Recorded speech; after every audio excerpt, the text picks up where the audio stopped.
Thought I'd give a quick update, given that it's now August and I've done a little bit of work that I can show you. So I've got a plan here for the walls being roughed in. So here I've framed in a door. So we'll put a pre-hung door, 32-inch door, so I can still get all this stuff that I'm storing in here out of the garage.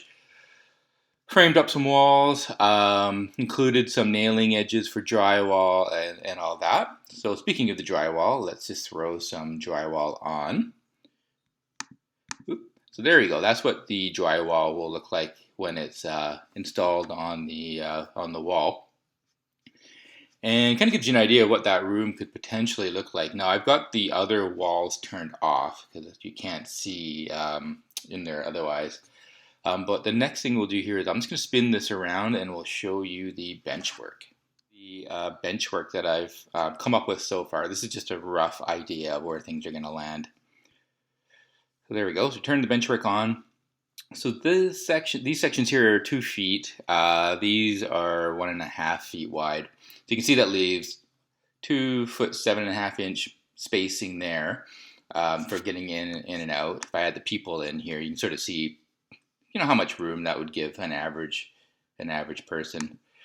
From the edge of this bench work to the edge of this bench work is 3 feet 10 7/8, so basically almost 4 feet. So I can encroach on this a little bit more and do probably a little bit more. So this kind of thing just gives you an understanding of how your ideas might fit into a room. I'll show you another thought that I had as well here. I'm just going to switch my angles. Unfortunately, SketchUp, when you're screen recording on a Mac, takes away your ability to swivel. You can only pan side to side. So I'm going to just quickly swivel and get right back to you here. Swung around a little bit, so we're looking a little bit more top down. One of the things I was considering is, if this is point to point, could I have it be point to loop so that train can come out, come back around, and then join back up to the main line and come back to this end again. And so that'd be a reversing loop. So I created just a little radius here I can drop onto this plan. This is a 24-inch radius. And basically, so that's going to be 4 feet, right, all the way across.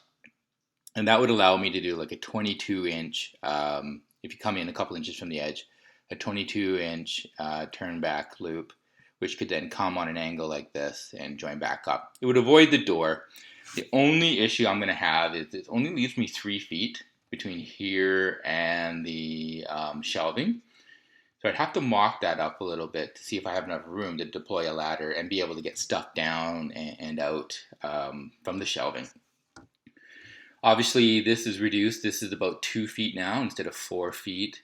This is the same. So 2 feet isn't terrible for an aisle width, especially since you're going to be standing sideways, which is, if you're in half decent shape, going to be your narrowest profile.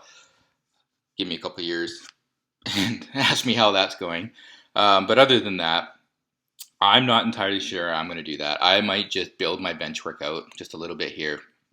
Maybe just make it an end-to-end with another, big industry at the end and leave it like that. Now, the other thing to consider too is supports, right? So how are we going to support this bench work? Basically, what I've done in the past, I've built the exact same kind of bench work in the past, is I have put angle braces down to the wall wherever there's a stud. So just a 45-degree, made out of plywood, 3/4-inch plywood, angle brace, and that helps a lot. So when you have a layout anchored into a wall, all along this wall, anchored into a wall on this end, you just need probably only 2 supports in this. That's about a 10-foot span there.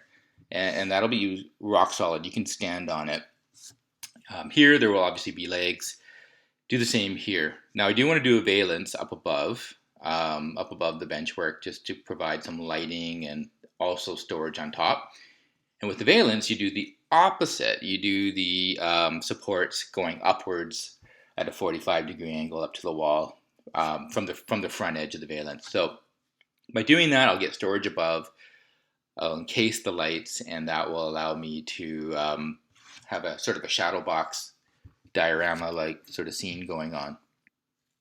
So the other thing that I considered was making the benchwork deep enough. So this benchwork is 6 inches tall.